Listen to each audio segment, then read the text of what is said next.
રાજ્યના સમાચારની વાત કરી લે સમાચાર સુરતમાંથી કોલકાતામાં બનેલી ઘટનાને લઈને ડોક્ટર્સનો વિરોધ યથાવત છે। નવી સિવિલ હોસ્પિટલમાં રેસિડેન્ટ ડોક્ટર્સ હડતાળ પર છે। 5 દિવસથી ધરણા પર બેસી ડોક્ટર્સ વિરોધ કરી રહ્યા છે। ડોક્ટર્સની હડતાળથી દર્દીઓને ભારે મુશ્કેલી પડી રહી છે। સિવિલ અને સ્મીમેર હોસ્પિટલમાં દર્દીઓની લાંબી કતાર જોવા મળી રહી છે। સિવિલ અને સ્મીમેર હોસ્પિટલના ડોક્ટર્સ રેલી કાઢી કલેક્ટરને આવેદનપત્ર આપશે।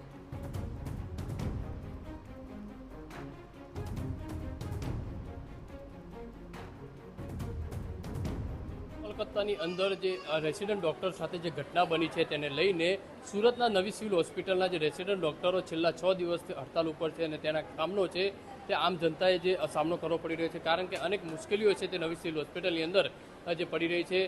છેલ્લા 6 દિવસથી જે ડોક્ટરો હડતાલ ઉપર છે ત્યારે સુરત નવી સિવિલ હોસ્પિટલની વાત કરીએ તો તમામ ઓપીડી જે અત્યારે છે નવી સિવિલ હોસ્પિટલ તંત્ર તરફથી અલગ અલગ બહારથી ડોક્ટરોને બોલાવી અને ઓપીડી છે તે શરૂ રાખવામાં આવી રહી છે। અને અત્યારે જે રીતે દ્રશ્યો જોઈ શકાય છે, વહેલી સવારથી નવી સિવિલ હોસ્પિટલની અંદર દર્દીઓની લાંબી લાઈનો છે તે અલગ અલગ ઓપીડીઓ પર જોવા મળી રહી છે, કારણ કે છેલ્લા 6 દિવસથી સતત જે ડોક્ટરો હડતાલ છે ને તેના કારણે જે નવી સિવિલ હોસ્પિટલની અંદર અલગથી જે દર્દીઓ આવતા હોય છે તેમને લાંબી લાઈનોમાં ઊભું રહેવું પડતું હોય છે, કારણ કે કેટલીક ઓપીડીઓ જે બંધ છે અને કેટલીક ઓપીડીઓ છે તે ટ્રાન્સફર કરવામાં આવી છે અને તેના કારણે વહેલી સવારથી દર્દીઓ છે તે અહીંયા લાંબી લાઈનની અંદર ઊભું રહેવા મજબૂર બની રહ્યા છે। ક્યાંક તો નાના બાળકો સાથે અથવા તો વૃદ્ધ લોકો છે પણ અહીંયા આવતા નજરે પડી રહ્યા છે, કારણ કે છેલ્લા 6 દિવસથી આ સતત જે હડતાલ ચાલી રહી છે અને નવી સિવિલ હોસ્પિટલની અંદર જે ડોક્ટરો છે, તમામ રેસિડેન્ટ ડોક્ટરો છે તે હડતાલની અંદર જોડાયા છે અને વિરોધ પ્રદર્શન કરી રહ્યા છે।